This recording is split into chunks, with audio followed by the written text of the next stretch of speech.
1학년 학생들한테 중심 생각 찾기를 가르치는 거죠. 자연스럽게. 아마 여러분 이런 질문 할 수 있을 거예요. 그럼 이거는 교육과정을 넘어서는 선행학습? 뭐 저는 선행학습이라고 생각하지는 않고 자연스러운 흐름. 그러니까 이제 조금은 이론적인 내용이긴 하지만 제가 바라는 참 바람직한 교육과정 성취라고 하는 것은 우리가 성취 기준이 있다고 했을 때 도달했다는 기준이 여러분 뭘까요? 도달했다. 여러분들 도달했다는 척도에 맞게끔 판단을 하기 위해서는 대부분 평가를 할 거예요. 그죠? 성취도 평가, 성취 평가. 단원이 끝났을 때 하는 평가. 평가를 했는데 모두가 매우 잘합니다. 또는 잘합니다. 내가 지도를 잘했구나. 우리 아이들이 성취했다고 생각하실 거예요. 과연 그럴까요? 과연 그 학생들은 그 기준에 도달했을까요? 성취했을까요? 제가 생각하는 것은 평가가 끝이 아니라고 생각하거든요. 사실은 그 학생들의 삶 속에 들어가서 우리가 가르친 그 내용을 실제로 부를 수 있느냐가 중요하다고 저는 생각한다는 겁니다. 더 강하게 하면 1년 지난 다음에도 10년, 20년 지난 다음에도 참 너무 이론적인가요? 그래서 교육이 힘든 것 같아요. 교육하는 게 힘든 일이고 중요한 일인 거죠. 그래서 이제 그런 면에서 바라볼 때 여러분 중심 생각이 결국은 중요한 문제가 되는 거죠. 자연스럽게. 글을 읽는 이유가 되는 거니까. 여러분이 글을 쓸 때 한 편의 글을 쓰고 짧은 에세이를 쓰고 페이퍼를 쓰고 감상문을 쓸 때 메인 아이디어가 있지 않겠습니까? 메인 아이디어.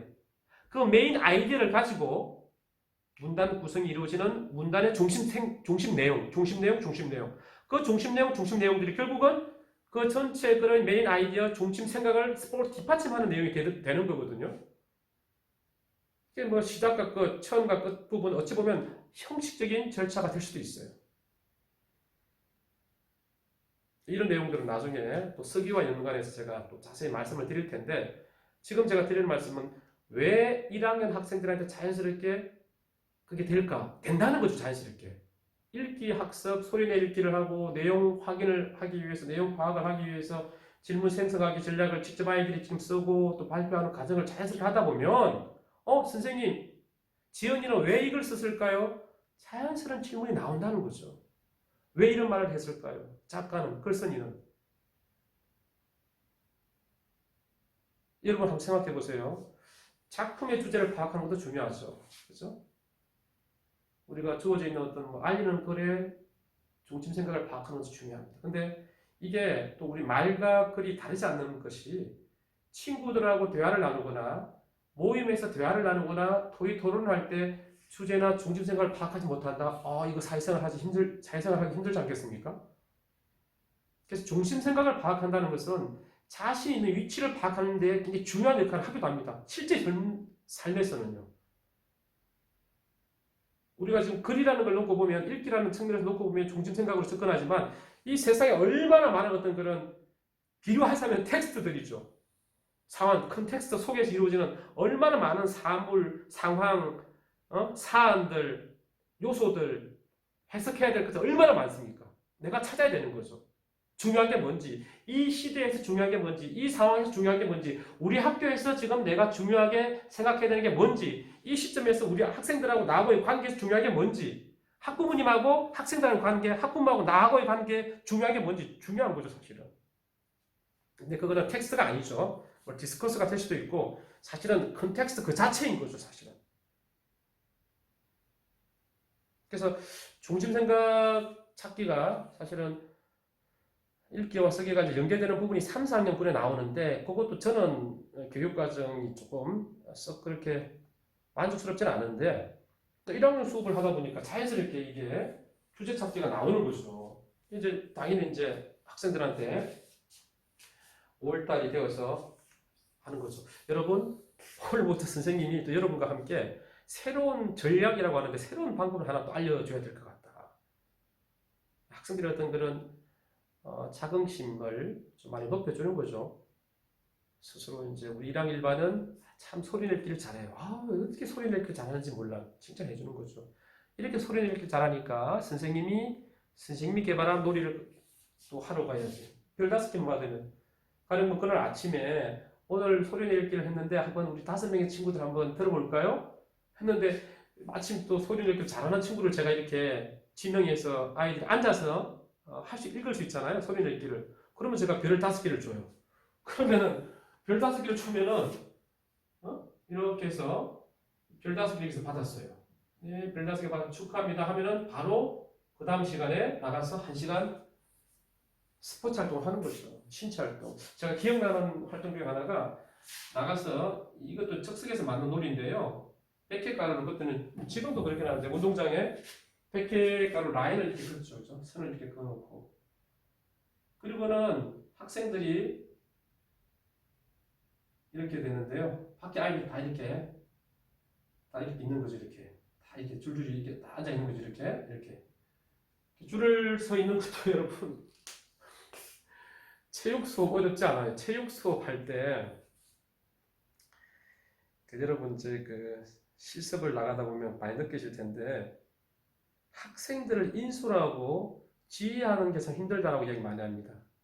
그렇죠. 왜냐하면 내가 말 한마디 하는데 아이들이 탁탁 따라하면 참 좋잖아요. 그죠? 그걸 뭐 많은 사람들은 권위라고 이야기하죠. 그리고 심지어는 동료들끼리 이제 학급 경영과 관련해서 정보를 교류하는 그런 그 이야기를 이렇게 들어보면 야, 3월 달에는 금해야 돼. 근음? 엄숙해야 돼. 엄격해야 돼. 말하지 말고 그냥 조용히 말도 많이 하면 절대 안 돼. 말 많이 하면 지는 거야. 아이들이 나를 이렇게 믿어볼 수가 있어. 근데 저는 그런 말에 동의하지는 않죠. 분명한 거는 소리를 크게 한다고 아이들이 흔히 말하는 뭐 잡힌다는 표현을 쓰는데요. 그렇지는 않죠. 잡혀지지는 않는 거죠. 학생과 선생님이 규칙을 함께 정하는 게 제일 좋아요. 근데 학생들한테 맡길 수 없는 거거든요. 잘 리더가 되는 거죠, 선생님이. 자연스럽게. 근데 그 중에 하나가 뭐냐면 이런 겁니다. 밖에 나가서 활동을 하는데요. 1학년 같은 경우에는 바른 태도로 질서를 지키는 모둠에게는 더 기회를 많이 주는 거예요. 아마 누군가는 그러겠죠, 여러분. 불공평하다고 이야기하겠죠. 근데 약속을 정하는 거죠.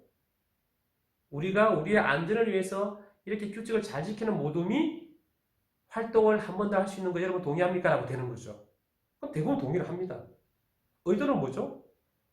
스포츠 활동, 신체 활동, 체육 활동도 재밌게 하는 게 중요하지만 그런 활동을 통해서 지켜보는 즐거움, 지켜보는 예의를 지키는 거죠. 제가 아이들 데리고 나가면은 다른 사람이 볼 때는 그런 거죠. 아, 저기 저 반은 뭘 하는 거지? 바깥에서 보는 애들조차도 바르게 앉아서 보고 있으니까요. 왜? 그런 친구들 한 번 더 할 기회를 제가 주잖아요. 이제 이 대표적인 게 뭐냐면 제가 기억나는데 옛날에 어른들이 했던 놀이 같기도 한데 제가 막 응용을 한 것 같아요. 일종의 이름이 제가 기억나는 게 돼지 잡기라고 해서 학생들하고 이름을 잡은 것 같아요. 만든 것 같아요. 돼지 잡기. 그러니까 뭐냐면 저는 돼지를 잡는 사람이고 우리 학생들 한 명 한 명이 돼지가 되는데 이 학생이 이렇게 들어가잖아요. 그러면 제가 이 학생을 일정한 시간 동안 선 밖으로 내보내면 이 학생은 아웃이 되는 거죠. 아이들 말로 죽는 거죠. 1학년 아이들입니다. 어떻게 했습니까, 여러분? 체육복 입고. 제가 이렇게 잡아가지고 바깥으로 데리고 나가는데 아이들 안 나가려고 하겠죠. 몸싸움이 이루어지겠죠. 애들이 그게 재밌는 거예요. 제가 옷도 많이 찢어졌어요. 근데 제 옷이 찢어지는 건 문제가 없는데, 저도 이제 제가 좀 우스갯소리가 저는 그 아이들하고 수업할 때 우리 학교 같은 경우에는 또 따로 체육복이 있고 저도 이제 아이들 체육복하고 똑같은 걸 이제 입고 있는데 비싸지 않으니까. 근데 이제 일반 공립학교의 경우에는 나름대로 이제 학교 문방구에서 그 해당 학교에서 만든 건 아닌데요. 지정한 것도 아닌데 그 비슷한 색깔을 이렇게 팔거든요. 체육복을 아래 위로. 뭐 이게 긴 것도 있고 짧은 것도 있고. 그러면 그 체육복을 제가 사는 거예요.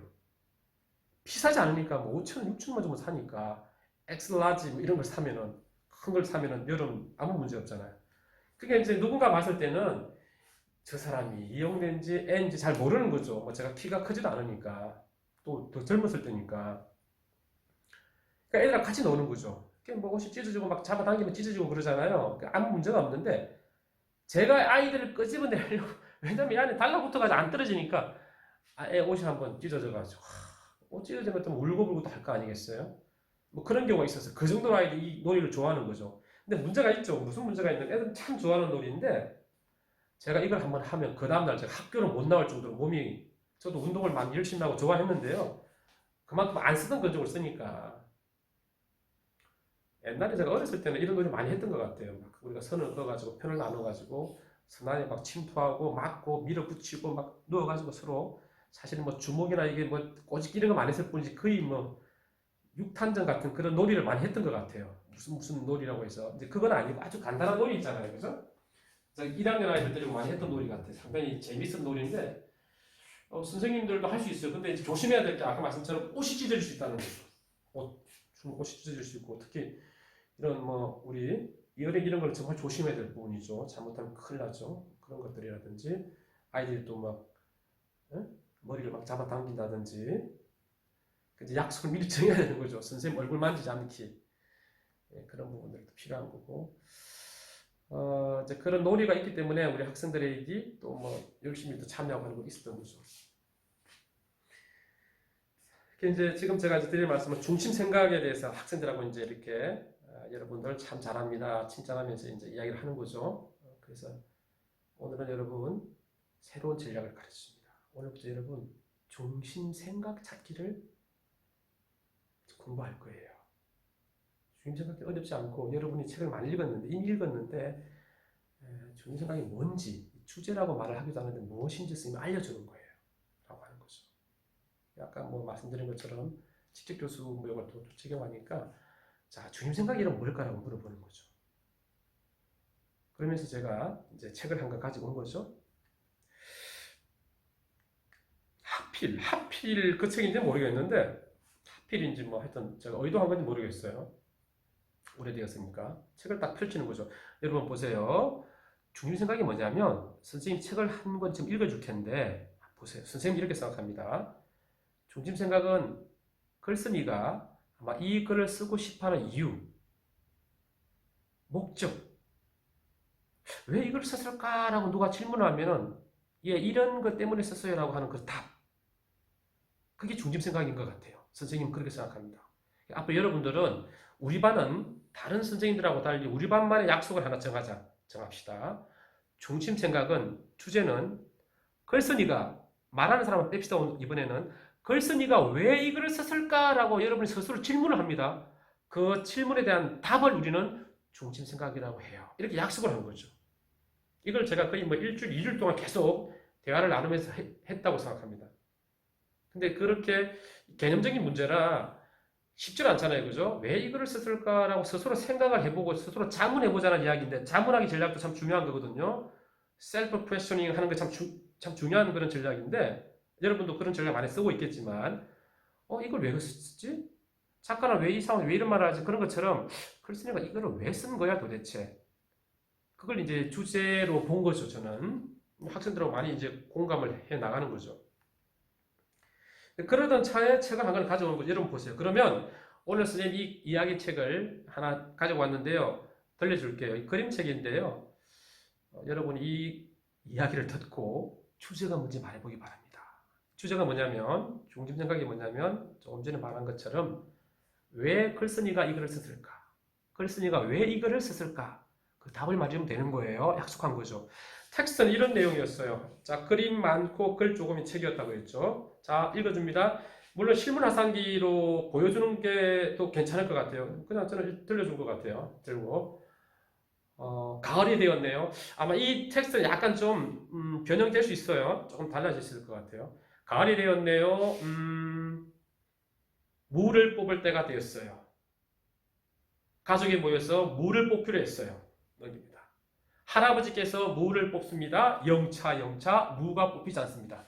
할아버지 그림, 할아버지 힘줘서 무를 뽑는 큰 무를 뽑는 그런 그림. 근데 무가 안 뽑히는 거지 낑낑대는 그런 그림. 끝이에요.